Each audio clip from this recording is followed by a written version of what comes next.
listening to the GM Shuffle with Michael Lombardi, presented by DraftKings and VSiN.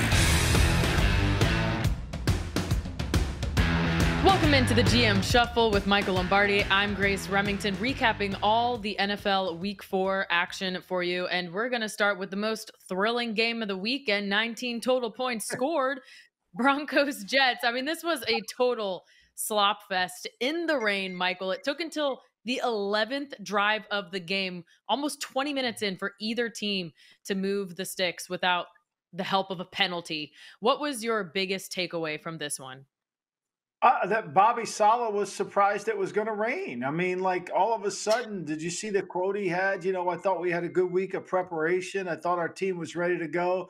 But then the weather broke. Did he not check the weather in New Jersey? I mean, I don't know. There's meteorologists all over the place, Grace. We got them everywhere in this Garden State. I mean, look, to me, this is classic of a team that, you know, can't handle success. I think what Aaron, really the head coach of the team is Aaron Rodgers. Let's be clear. And Rodgers was challenging the team last week to don't ride on its laurels, to build off the Patriot game, to get yourself mature, to prepare. What's the biggest game? The next game, right? But of course, naturally, they come out and lay a giant egg. And, you know, I mean, Sean Payton he gets 12 first downs. He has 186 yards and wins the game. I mean, I thought the most interesting conversation or the interesting part about this game was after the game when Rodgers took the podium. Didn't you? Yeah, and I have those quotes ready for people in case they haven't heard them. So for those who don't know, Robert Saleh basically came out and said whether or not we're good enough to handle the cadence has not been an issue all camp. It felt like our operation had been operating pretty good. Obviously, today it took a major step back. So Aaron Rodgers, known for his complicated cadences, it looks like he's putting the blame there. Then Aaron Rodgers asked the same thing. He said, well, that's one way to do it. The other way is to hold them accountable. We haven't had an issue. We've had one false start. It's been a weapon. We use it every day in practice. We rarely have a false start. So he called this game an outlier game. And Michael, this isn't the first time we've seen these guys kind of jab at each other. Remember the shot that went viral in the Patriots game when Rodgers pushed him away? Yeah. Well, I mean, I don't think Rodgers really has great respect for him as the leader. I think, to me, he sees him as a manager, right? And so managers are just there. He just is there. He's a cheerleader. I mean, Bobby's just cheerleads. And, you know, I mean, here Rodgers is. The team looks disorganized. Offensively, they didn't look good. They didn't look like they were running the right routes. There was no discipline. I mean, it wasn't just the 5 false starts they had. They had 90 yards and penalties. I mean, that's coaching, you know, and you can blame the players all you want. But at some point, you're accountable for it. You're accountable for the losses. You're accountable for their play. And look, this Denver team isn't as good as they demonstrated on defense. Give them freaking all the credit in the world for playing as well as they did. But, I mean, my question is, where's Breece Hall? What happened to him? Is he in witness protection? I mean, is he with Sammy the Bull somewhere? Like, I don't know where this guy is. Like, he get 10 carries for 4 yards. See, this is what really is. People say, well, he can't, you know, they didn't run the ball on Denver. Here's the biggest thing, what people don't understand. This drove Walsh crazy. He used to say all the time, great coaches know how to run the football. They don't design pass plays. Anybody can design a pass play. You know, we go in our backyard, we can design a pass play. You go here, you go there, okay, we're going to get open. But to understand how to block a front, to understand how to scheme a front, how to get angles on people when you're not as talented as the team you're trying to block, that takes real craftsmanship. And clearly the Jets don't have that. I mean, the Jets, Bryce Hall has 10 carries for 4 yards in the game. Oh, by the way, his long was 3 yards. I mean, think about that. You know, and like, for all this conversation about, well, you know, Aaron Rodgers and on the Jets passing game is coming around, yada, yada, yada. I mean, Aaron Rodgers averaged 6.2 yards per attempt. I'm not in this game. He was at like 3 something. I mean, they haven't thrown the ball that well. I mean, okay, because they beat New England. We know New England's not any good. You just watch them, right? We'll get to them later. But, you know, Mayo's, he's on the it's all Bill Belichick's fault program, so you can't count that. You know, I just inherited this team, even though I had a complete off season to get ready here, but no big deal. Anyway, you know, I mean, like, he's at 6.5 per attempt. Like, when is their down the field passing game? I mean, Garrett Wilson averages 9.6 yards. Brees Hall averages 7.4. They didn't even get him the ball. How about this? The longest pass play by Hall and by Wilson is 26 yards. I mean, so like there's something wrong with your offense. And now you've been sacked 10 times. I mean, I thought he got up wobbly a couple times, Grace. What did you think? Mhm. Well, he was limping at the end of the game. I mean, went back Yeah. in. But my question was, why were they throwing the ball so much in the rain? I don't know if you noticed 42 pass attempts to 23 rushing Yeah. attempts. And I know they weren't running the ball well, but I mean, we both know Aaron Rodgers is the coach on the offensive side of the ball. I just thought he would have known better. I mean, that Well, but that here's the was a little problem. confusing to That's a me. great point you bring up. This is a great point you bring up. So why weren't they running the ball? Well, people say, well, they couldn't run it. Well, that's when you have to have adjustments. Okay, this is how Mhm. they're playing their front. This is what they're doing to our team. Here's what we need to do to adjust it and win the game. Like you got to find a way to run the ball at some point. You got to figure out break the code. I mean, it isn't that hard, right? And so that happens on the sideline. That's why the coaches are making all this money. They get paid for the adjustments. They get paid to handle it. And Bobby's over there cheerleading. He's just over there cheerleading. He's just happy to be there. And he thought he was going to have a walk in the park again. He thought this was going to be just another easy game. And hey, look, whatever you want to say about the game, I mean, again, the Jets, they give up 31 carries for 126 yards, 4.1 a carry. I mean, the second half, the Broncos who couldn't, like, I think the Broncos had, let's see, the first half they had 10 They carries had for 53 yards, right? and negative 7 I mean, yards passing. and -7 yards passing. And then they had 21 carries in the second half running the football. I mean, Bo Nix throws for 60 yards. His longest play was 29 yards in 25 attempts. I mean, look, that's one of those where if you're a good team, if you're a mature team, if you're a well-coached team, if you're all those things, Mhm. you can't lose that game. And then Rodgers Right, is like basically saying he doesn't hold people accountable, which has clearly always been the case for me. right. So the question now is Robert Saleh on the hot seat? And this is kind of difficult because he is the defensive coach here, and this defense is still top 10. I But don't he know doesn't coach the where do you defense. go here with Albert this? coaches the defense. He's given the Okay. defense away. But now look, they go to Minnesota. They're catching Minnesota at the right time. Minnesota's 4-0, right? Mm, I mean, Aaron Rodgers has played in that dome many times before. I mean, already there's huge money coming in on the Jets. That number already has started out it would start at 2.5, and it'll start coming down pretty quickly. But I mean, it's the perfect scenario. One team's 4-0, the other team's coming off a shitty loss. Usually you'll get their attention and play right. better. But look, I think to me, I mean, Salah's got to get control of the team because Brian Flores Mhm. will attack the shit out of Aaron Rodgers next week. There's no question about that. I mean, that Brian Flores versus Nathaniel Hackett's not a good matchup. Now, Rodgers can neutralize it, but if you're not making in-game adjustments like they typically haven't done at the Jets, where are we going with this program? I mean, to me, that's the biggest issue. Mhm. One more thing I want to ask about Aaron Rodgers. I feel like when you have a career like he has, and you're a future Hall of Famer, you kind of earn the right to challenge your coach. You don't want to be disrespectful, but I heard someone saying that Aaron Rodgers undermined Robert Saleh with what he said, and I don't think that's the Well, right he word to does. use. But Okay. I he was curious what you undermines thought. him because he does it publicly. He does it publicly. It's one thing to Okay. have a conversation behind closed doors, but he undermines Mm, you can't have culture. So if you're going to build, this is what the Jets would never have any idea. To have a great culture, you need one voice, right? The Jets don't have one voice. They have Bobby and they have Aaron. And those two don't necessarily, when they go to the podium, that's not one voice. So therefore, mm, there is an absence of culture. You can't have culture when you have two voices. So where Rodgers is very disruptive from within, and he has every right to go in and talk about what he likes in the game plan, what he likes here in his lane, Grace, not on what they're doing mm, defensively or all that. I grant you, he has every right to do that, but he needs to do it behind doors. But what's happened to him is he's seen it done the right way, and it pisses him off. It's not being done that way. So he's coming out and mhm, he's trying to coach the team. but he is disruptive. And so it goes back to, we don't have a culture. Like when you sign Aaron Rodgers and you say, we're giving you whatever you want, Aaron, you can have the whole store, you can do everything. We'll sign Randall Cobb, we'll sign whoever you want. But you got to say to him, okay, look, but there's just one voice. Like you're not coaching the team. Like Tom Brady had every right to go out and just rip people in public and do whatever the hell he wanted to do. He didn't do that. And he and Belichick might have had conversations behind closed doors. I'm not privy to them, but I'm sure they did.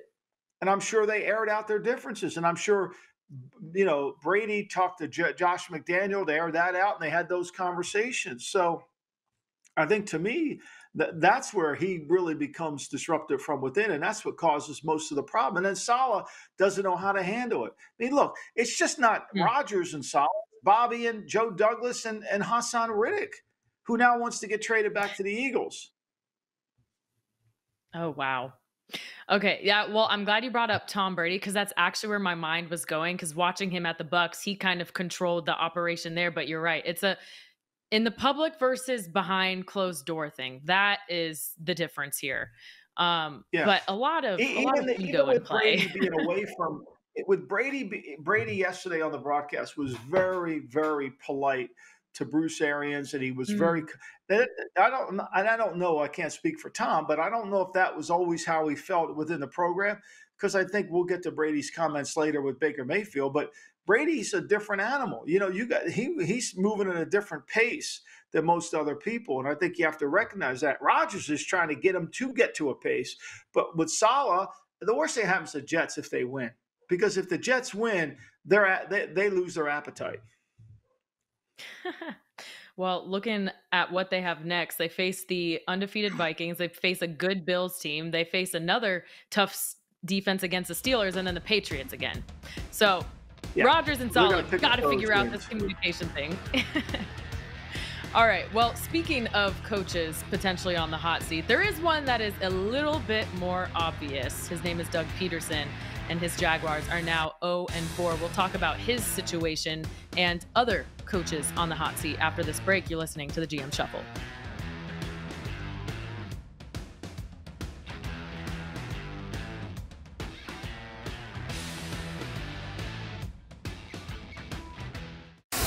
You're listening to the GM Shuffle with Michael Lombardi, presented by DraftKings and VSiN. Welcome back to the GM Shuffle, presented by Smirnoff. We do game days. Please drink responsibly. The Smirnoff Co., New York, New York. So the first quarter of the NFL season is finished, and with that, a handful of coaches are already feeling the heat. Some obvious, some not so much, but one of the more obvious ones is our pal Doug Pederson in Jacksonville. And, we were just talking about comments at the podium in the previous block. Well, at his podium postgame, he was asked about his job status. He kind of scoffed at it, called it a strange question. You can argue about the timing of it, Michael, but it's at least relevant. His Jags now 0-4 after what was supposed to be the greatest team ever assembled. How do you feel about his job status now? According to Shaq Khan, it was the greatest Jacksonville team ever assembled. I mean, look, I think Doug's right that, to ask about your job security and all that after you just lost a heartbreaker to the Houston Texans to go 0-4 is probably not the right time and place. Today it might be, because, I mean, look, it's not that writer's fault to ask the question. His owner put out, this is the best team in Jacksonville Jaguars history, and he expects to win.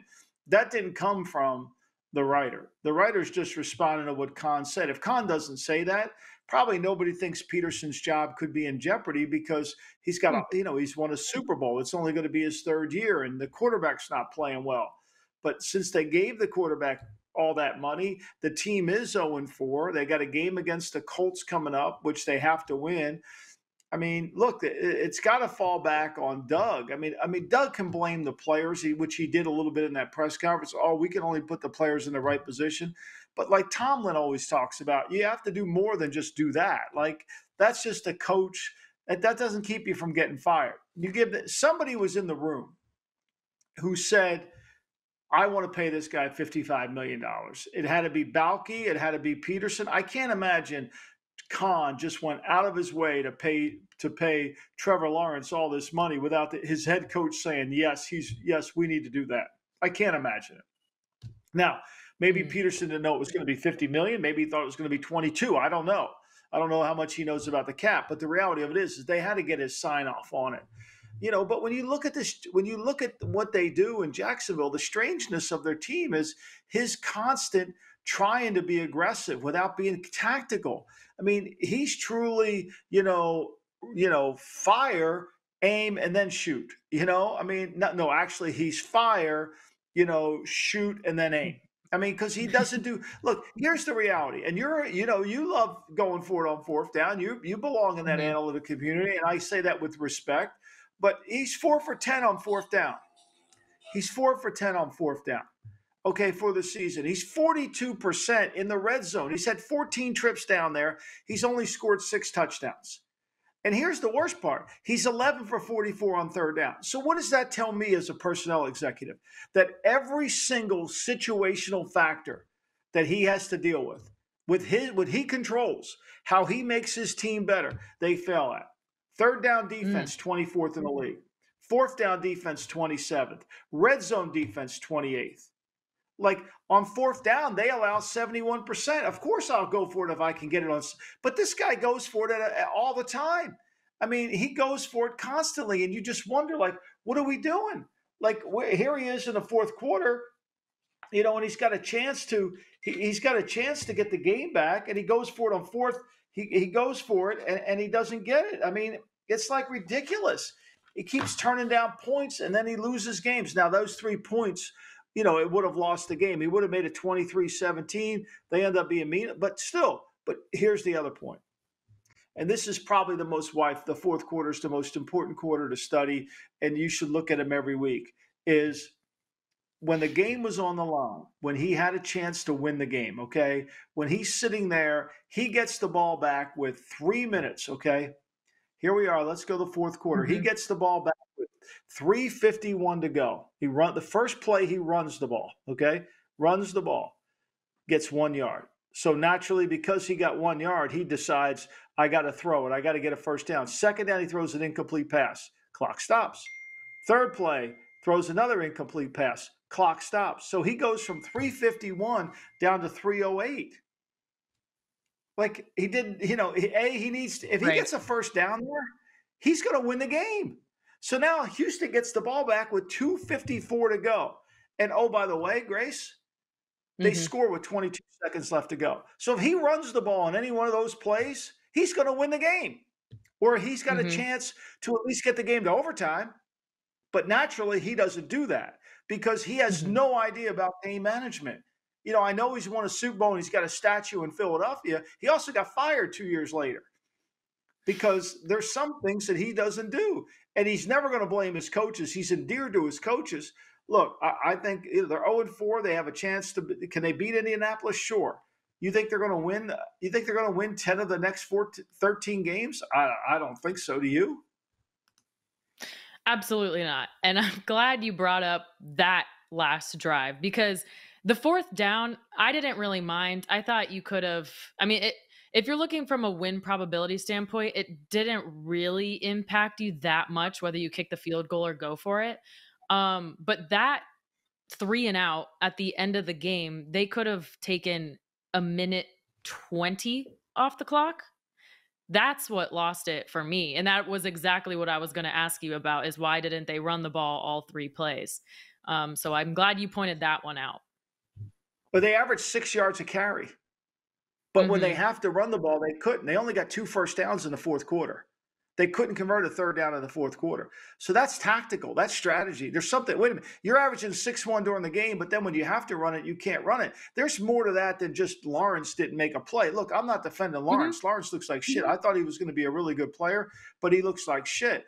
To me, there's more here than meets the eye. This team is bad situationally. They're really bad. I mean, you Mhm. can't be that bad if you're going to win games, you got to be good on third down, you got to be really good in the red area, and you got to be really good on all the turning the ball over. Okay, you got to force turnovers. They forced 1 turnover in 4 games. 1 in 4 games. Now they drafted Travion Walker. This isn't just on Dougie now. Mhm. Balky drafts Walker instead of Hutchinson, right? Nobody's giving shit about that. Nobody's giving them Hmm. shit about that. Usually you would think that would be all over. If I would have done that, they would have been giving me more shit than knows what to do with. How could you take this guy? Well, Walker had 10 sacks, but he doesn't make the same impact that Hutchinson does. They forced one turnover. Their secondary can't cover. So at some point, the personnel isn't good enough either. It's just not. And then he keeps thinking he's got to go for it on fourth down. Look, I agree with you. You're up three or you're up 6. Does it matter? Well, if you were up 6, It's one possession, right? so Right. But you're if kicking you to were make up a one 6, possession game a one possession game. So it doesn't I have get that that. much of an impact. Yeah. I get that. But here's the thing. When it's 4 minutes to go in the game and you're down by a touchdown, 4 minutes to go in the game, you're down by 6 points, right? And 4th and 15, I think he goes for it there. I think D'Amico Ryans goes for it there. 4th and 15 at his own 22. He's got 4 minutes. Now, he doesn't get that. Now you got 3 free points. Now you win the game. But by having that 6 points, you put more pressure. See, that's not calculated into the whole analysis of the thing. Is okay, now we got a 4th and 15 at our own 22. He's not punting because he's like, look, if I don't get this, I may not get the ball back. I need a touchdown to win the game. But because he knew he only needed a field goal to win the game, now he punts it back. He holds them for 3 plays. He got the ball back with 3 minutes to go in the fucking game. He had all day and night to go. He could have gone the whole length of the field. It's like, where are we thinking about this shit? Like, nobody's thinking. It's like Mike McCarthy when he tries that field goal on Monday night. Like, nobody said a word on television about that field goal. Nobody. It was the dumbest field goal attempt in the history of football. That ball should have been punted out of bounds on the 5-yard line, on the 6-yard line, and make the New York Football Giants have to drive it 4 plays just to get a chance to throw the ball in the end zone.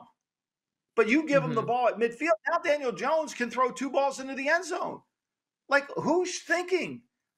Like, this whole thing is just like, where's his strategy? Where's his game management that ties into the play selection? This is where I think they get off the hook because the guys in the TV booth have no idea about this conversation whatsoever. Like, I would have been absolutely fucking losing my mind. If I would have been Trent Baalke watching this series of 3:51 to go in the game, I would have been out of my mind. Out of my mind. Because, I mean, we're just giving them more time. I mean, he didn't even have to. He didn't even have to do. Let me see. They had 3 timeouts left when they started the drive. Yeah, there was that too. I mean, yeah, 3 timeouts in the 2-minute warning. So you could argue, I mean, that 3 and out right before the touchdown scoring drive, maybe those plays wouldn't have mattered because Texans had a lot of time to stop the clock as well. Yeah. I mean, I just think, to me, I look, that whole, but again, this is a broader issue. The reason you're 0-4 is your team sucks at situational football. And if your team sucks at situational football, I don't give a shit if you're a high school coach or if you're Dougie Pederson with your Super Bowl trophy. I don't give a shit. You either coaching it or you're allowing it to happen, right? That's a fact. You can't deny. That's a fact. And that's why they'll never win. That's why when he got hired, everybody, well, we got a Super Bowl coach. No, he got fired in Philly 2 years after he won a Super Bowl. What does that tell you? I mean, it's an instant gratification world. He has a statue in front of there. He and Nick Foles are going to have a statue. They both have a statue. Both might not be working next year. Well, Nick Foles retired. I mean, that's what I want. I want to get a statue and then retire. I mean, how do you do that? Maybe that was his goal all along. Hey, this is just pocket change at this point for him. Exactly. It's beer money.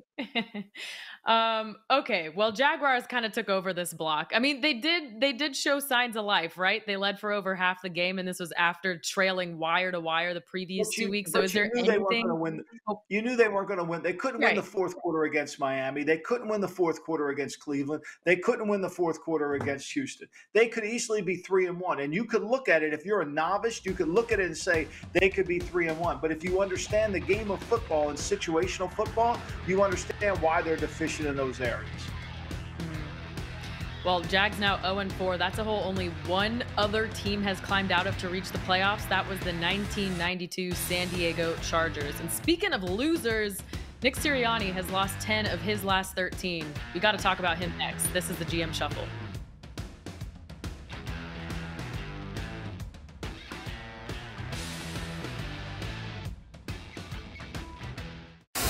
You're listening to the GM Shuffle with Michael Lombardi, presented by DraftKings and VSiN. Welcome back into the GM Shuffle. Well, you heard me say it on the other side. Sirianni has now lost 10 of his last 13 games with the Eagles. Philly was trailing the Bucs 24-0 after going 3-and-out on its first 3 drives. They were outgained, Michael, at one point 255 yards to 0 in the second quarter. That's now their last 3 games. They've been outscored 33-14 in the first half. What is happening to them here? You know, well, this is so shocking to me too, Grace, because when they were really good in 22, when they went to the Super Bowl, they scored 204 points in the second quarter. They got these leads on teams and nobody could catch up to them. They just had the game over at halftime. And now they can't.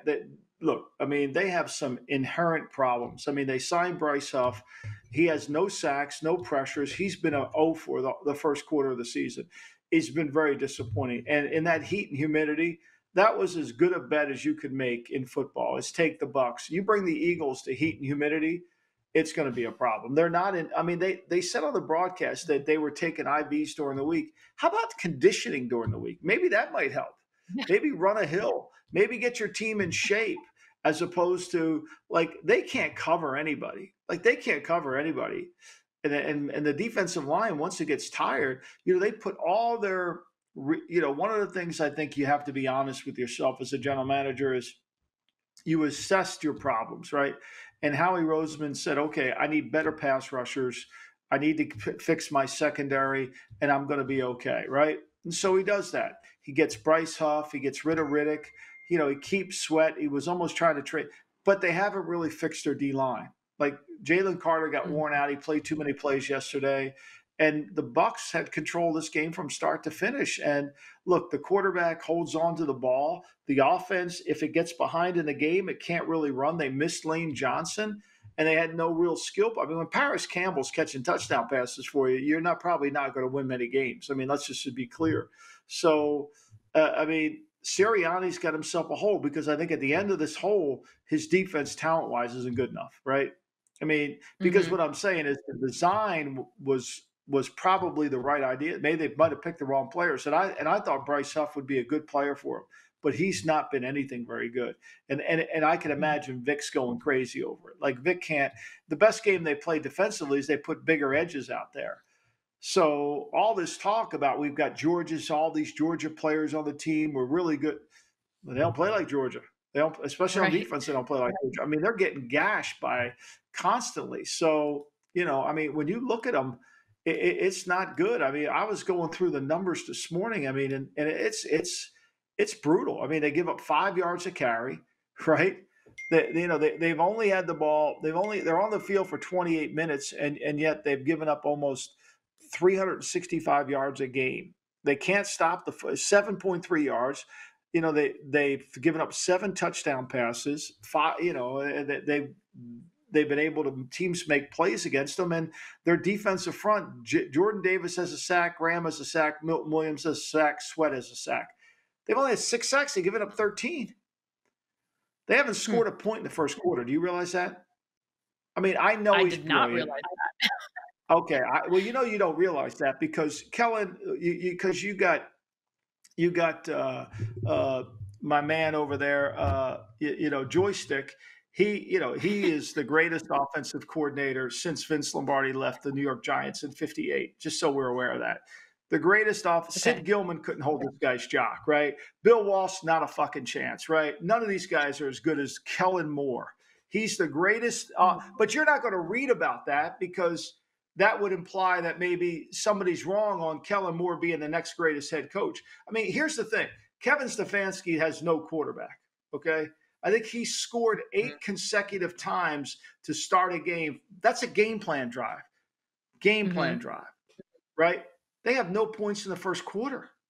They've scored 86 points as a team from quarter 2 to 4. But where's the game plan? Once somebody, everybody's Mm. giving Bryce Huff shit. Everybody's giving Sirianni shit. Well, you just hired Kellen Moore to be the greatest offensive coach since Vince Lombardi left the Giants, and he hadn't scored a goddamn point in the first quarter. I mean, where's his game plan? When does he get called on the carpet? Right? When does he get called on the carpet? I mean, seriously. So, look, I think they'll be better when they get A.J. Brown back. They'll be better when they get Devontae Smith back. They'll be better when they get Lane Johnson. But they weren't better with them when they had them. I mean, they really weren't. Mm-hmm. I mean, Atlanta beat them. I know A.J. got hurt in that game before the game, but that Green Bay game would have gone either way. The Saints game, I think they literally could be 1-3 right now. That Saints game, here's how the margin of error is so small in the NFL. If the Saints don't play man-to-man, 2 bad plays where they give up the crosser on the web route, that play to Goller, and then they give up the big play to Atlanta. They're undefeated if they don't call those 2 calls. Think about that. If they play zone there, play on top, play quarter coverage, make sure you can read the football, don't let the ball over our head. Look, that's second guessing, I get it. But you've lost 2 games playing man-to-man, and the Eagles are fortunate to win that game. Mm-hmm. We need to talk about the tackling as well on defense, because we know tackling? exactly. Where is it? Because they're player friendly. They're a player friendly. See, here's the thing. It kind of goes back to what Baker Mayfield was saying about bringing happiness into the building. Philly's a player friendly place. It's everything for the player. That's why they're not in great shape. They don't do the things you got to do to really be a great team. See, I thought Brady's quote was so good. Like, well, we needed to bring some happiness into this. Well, Brady's like, fuck, if you want to be happy, let's go to Disneyland. We're trying to win a fucking Super Bowl here. Like, I don't understand it. Like, this mentality that winning a fucking Super Bowl is easy, that we should all just go for a joyride and go to Dairy Queen and enjoy it. You got to work your ass off. They don't tackle because they don't practice tackling. They probably have some form of practicing tackling, but it's not the right way to do it. And then they're not good enough too. But they're not good. They're not good in space. They have no linebackers. Braun's played way better than anybody thought he could. He leads a team in sacks. But other than that, they don't have it. They're slow from inside out. I mean, if we could get Vic Fangio on this podcast, we would fucking be the #1 sports podcast in America tomorrow. He would light them all up. He would light them up because Vic's watching the same shit I'm watching. Yeah, right now the Eagles are allowing 6 yards after the catch per reception, which ranks 27th in the NFL. And I mean, that's typically Vic Fangio's defenses have a reputation for limiting the big plays. That's what's going wrong here, because they're allowing guys to through all the So you have to figure out, why is that occurring? Is it players, coaches, or scheme, right? Is it Vic's scheme? I doubt it. Is it Vic's coaching? Probably there to a degree. There's some of that with Sirianni. We don't want to get anybody hurt. We want to keep everybody healthy, yada, yada, yada. And then I think a lot of it is the talent. I think when you miss tackles, it's because the other teams, like, you could just tell when one team's better than the other just by how they can't get the tackles. It's like a center fielder in baseball. The great ones can fill the gap. The good ones barely get to the gap. The bad ones don't ever get there. It's the same thing in tackling. If you can get there fast, like, that's what makes you so fast. When San Francisco was elite defensively, they didn't have a missed tackle. They would fly to the football and you couldn't get a yard. You would throw it for 4 yards and the ball would be stopped. That's it. But, you break a tackle here, break a tackle here, then you get tired, which they always are. The Eagles are never in shape. I don't give a shit what anybody tells me. It must be a Philly thing, because your boy Embiid, he's never in shape, and everybody on the Eagles are never in shape. So, yeah. Well, I get Femi. You replaced Femi, so he has to be your boy, which we haven't even gotten to that yet. We haven't even gotten to that contract yet. Like, I want to know how somebody thought that was a good idea, but we'll save that for another day. Anyway, when you can't get to it, you're bad tacklers, and so you're arm tackling, you're grabbing. There's an old scene of Super Bowl. It was a game out on the West Coast that the Packers played, and they had Lombardi mic'd up, and he's like, grab, grab, grab. Because what he's saying is, you guys aren't running your feet to make a tackle. You're trying to grab to make a tackle. That's the Eagles. Okay, well, you did mention the Baker Mayfield comment, so I want to get that in here, and I have the direct quote for listeners who haven't heard it yet.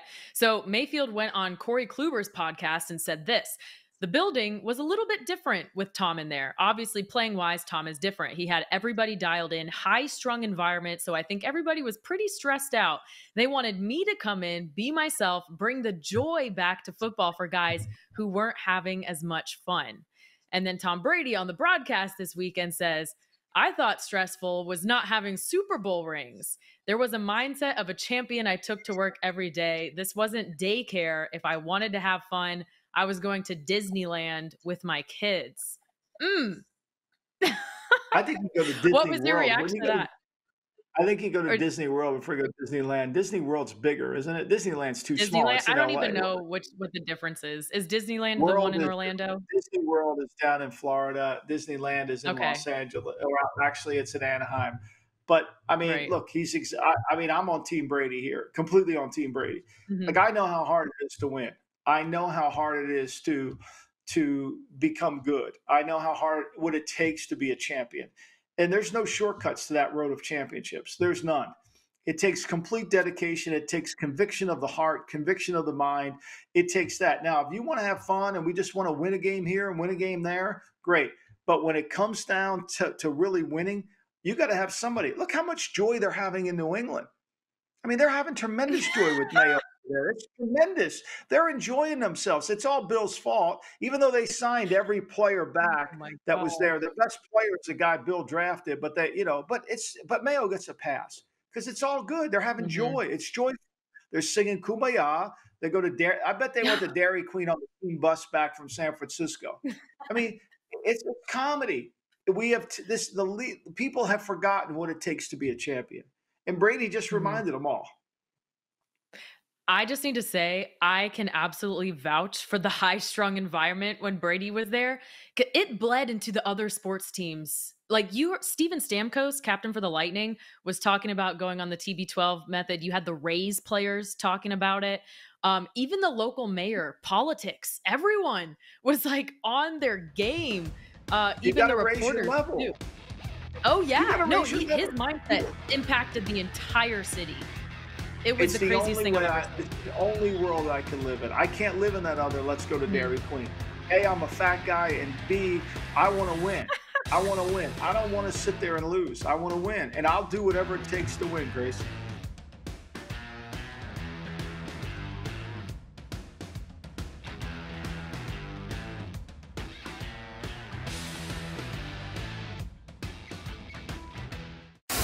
You're listening to the GM Shuffle with Michael Lombardi, presented by DraftKings and VSiN.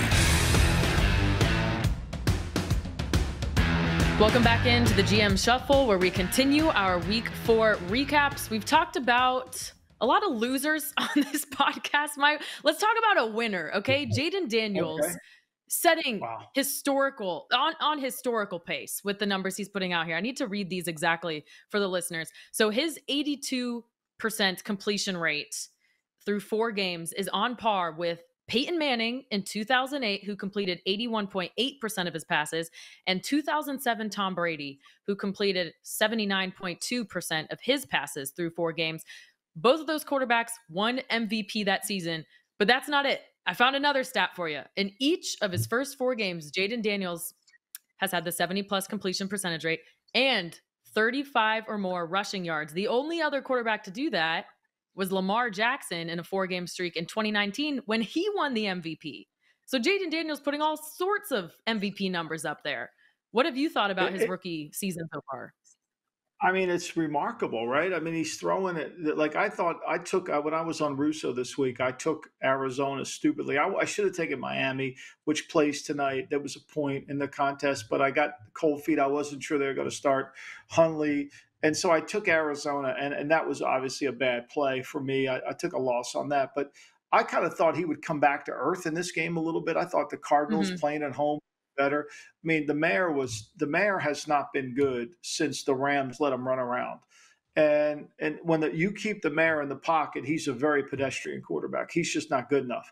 But nobody wants to talk about that. But this Daniels kid is great. I mean, he's running it. And give Cliff Kingsbury a ton of credit. He's doing exactly what he needs to do to take away the disadvantages of the offensive line. Look, this offensive line isn't very good. I think Dan Quinn's done a great job. Their defense, they give up over 5 yards a carry. They give up 72% completion percentage against them. But the fact that they're on a 3-game heater is remarkable. It really is. And they've scored on 16 consecutive drives. This is the longest streak by any team in the last 30 years. 16 consecutive drives they scored on. And so it's really just like I'm in all of it. I really, and I don't see I actually said to myself in the second quarter, they're never going to stop them. Like that was Yeah. you could just tell that Arizona was never going to stop him. So I applaud him. I mean, the kid's taken, he's an experienced player. He's taken his game to another level. The game's not too big for him. He's accurate with the football. I'm not going to say he's playing better than Caleb Williams. I'm not ready to say he's better than Caleb Williams, but clearly the offense that he's running is better suited for his skill set than the offense that Caleb Williams is running. I mean, Caleb Williams can't complete a pass over 15 yards. I think he was 2 for 9 in the game on throws over 15 yards. He's all over the place down the field on accurate throws. But again, the offensive line, they're trying to make them. Finally, the Chicago Bears ran the ball against the Rams, which if you can't run the ball against the Rams, you can't run the ball against anybody. So that was a good deal. But I think to me, I think that was that he has been really impressive. And I think Washington, after 4 weeks, clearly looks like the best team in the East right now. I just don't know if they can hold up on defense. I'm not buying the defense, and I think somebody will figure out what they're doing offensively. But that's a project you're going to have to study. Yeah, it is. It is quite interesting when you look at their metrics. Right now, the Commanders are number 1 in offense and number 32 in defense. So that'll be interesting to see how that evens out as the season progresses. But hey, 3-1 leading the NFC East. It's their first time starting 3-1 since 2011. So vibes are at an all-time I wonder high. how Dan Snyder's enjoying France while he watches this, right? Because I he's hope over there. he's enjoying it and he never comes back. I hope he just stays on the boat forever.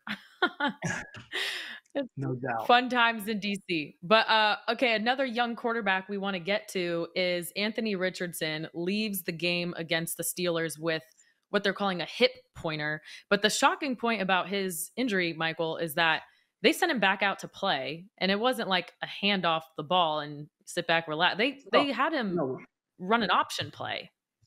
Why wouldn't they? I mean, because it proves my whole theory. These coaches are so busy looking at their sheets, right? Like when he came back on the field, he was like, you could see he was still in pain. You could see him jog out there. He wasn't 100%. I'm sure the trainers cleared him to go back out there, or else Steichen. But to me, wouldn't you want to protect him and call an option play on the next play, and then the kid couldn't push off? I mean, to me, that just shows Steichen's head is buried into his sheet. Now, he probably got information from a trainer saying he's good to go. Well, good to go, being cleared to go and being good to go are two different things in the NFL. A lot of guys are cleared to play. They just can't play. That's part of the job of a coach or an executive, is to watch the guy and say, oh, he can go play. Oh, he can't play. And I think that's the biggest problem we get into here, is that you start seeing this, and it's an issue. It really is. So, for me, I think Steichen should be embarrassed. But here's what I will say about this. The best quarterback on Cleveland was Joe Flacco. The reason they don't sign Joe Flacco back is because every player in that locker room would have known by after week 4 he was the best quarterback on the team. And that would have caused a lot of that's the reason why Flacco's not in Cleveland. He should Cleveland found him. They rescued him. They put him back on the map. He did 1,616 yards, but he's not there because every player in that locker room knows he's better than Watson. Every player in the Colts locker room is going to know he's better than Richardson. He's not more talented than Richardson, but he's more ready to play than Richardson. Richardson's got 6 picks already. He's only had 677 attempts. He's at a 7.8 interception percentage, which is insane. His quarterback rating 60s. You look at the metrics, he's one of the worst quarterbacks in the league. He's horrendous. He's exactly who we thought he was at Florida. He's very talented, athletic. athletically. He's very gifted throwing the football with an incredible arm. He just doesn't do anything consistently. He just doesn't. Now, could it change? I hope it does for the Colts' sakes. I really do. But if the Colts are going to be contenders, they better off have a guy who can throw 61% completions as opposed to a guy who throws 50. Right? I mean, all of a sudden, Michael Pittman came to life. We haven't. Michael Pittman's been dead on arrival, right? He comes to life. Now they start having offense again. I mean, they scored. They were able to score. They scored 21 points in the first. I mean, they actually could get something going. I'm just saying this to you, Grace. I think it becomes a real issue in the locker room when the players know. It's like what happened in Carolina. Bryce Young. As much as it's not his fault. The players knew he wasn't ready to play, and the players knew that they were better with Andy Dalton. They responded. It's the same thing with Flacco. Now they're going to go let Richardson go down and play, assuming he's healthy. Go to Jacksonville and go back in the state of Florida. He'll make a play here and a play there. Everybody will get excited about it. But can he win the game? Can he make the throws in the fourth quarter to win the game? I don't know about that. Well, what are the chances they let Flacco start a few games and Anthony Richardson do the whole mentor thing behind him? I mean, look, I think a lot of that comes down to, what they feel like they can do. I mean, look, they're watching the same tape you and I are watching. I mean, the guy's not playing good at all, right? I mean, I think if you go to all the metric stats over completions and all that, I think Bryce Young is the low. I mean, here are the bottom five quarterbacks, okay? Watson, Nix, Richardson, Lawrence, and Bryce Young. Yep, Brissett and Williams. Now, also, tonight, Jared Goff plays. He's in the bottom third too now. After he got his huge contract, he's in the bottom third. He's got to play much better. But Bo Nix is graded higher. I mean, Will Levis is ranked on this metric system. He's rated 19th. I mean, he's rated higher than all these guys. Now, I would, look, I'm not defending Will Levis at all, but to me, I think that's the biggest concern. Lawrence doesn't make plays when they need them. Richardson is so inconsistent, and you cling to that one play, but there's so much time in between it. Yeah. Well, okay. So Flacco goes 16 of 26, 168 yards, proving last year was not a fluke. So that's at least the good news for Colts fans here, whatever happens with Richardson. Let's get into our NFL Week 4 awards, and we will start with the DraftKings crowning moment. Who are you giving that to, Michael? Well, I mean, you got to give it to Sean Payton and his whole entire coaching staff for beating the Jets with basically just managing the game and not losing. They missed a field goal in the fourth quarter, which could have put the game a touchdown ahead.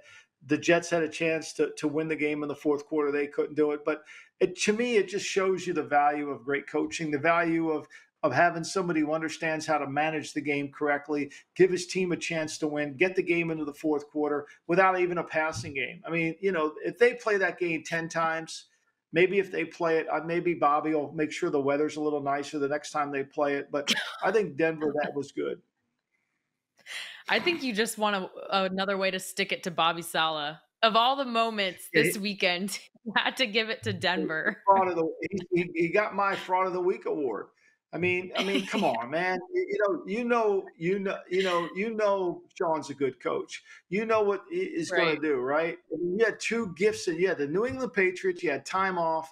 Like, this was the most important game of the year. If you're a good coach, you're an asshole that week before the game. You're a complete tyrant. You're going to be on the players' ass the whole week because you know how important it is to play well in this game. Hey, anybody's going to they don't need him to get up to play Buffalo. They won't need him to get up to play another game, but they needed him to get up to play Denver, and he didn't deliver. Okay. Well, Crowning Moments is presented by DraftKings. Submit your winning bets for a chance to be featured. DraftKings, the crown is yours. Well, we know who the fraud of the week was. Let's move on to the Fred Palermo best game plan.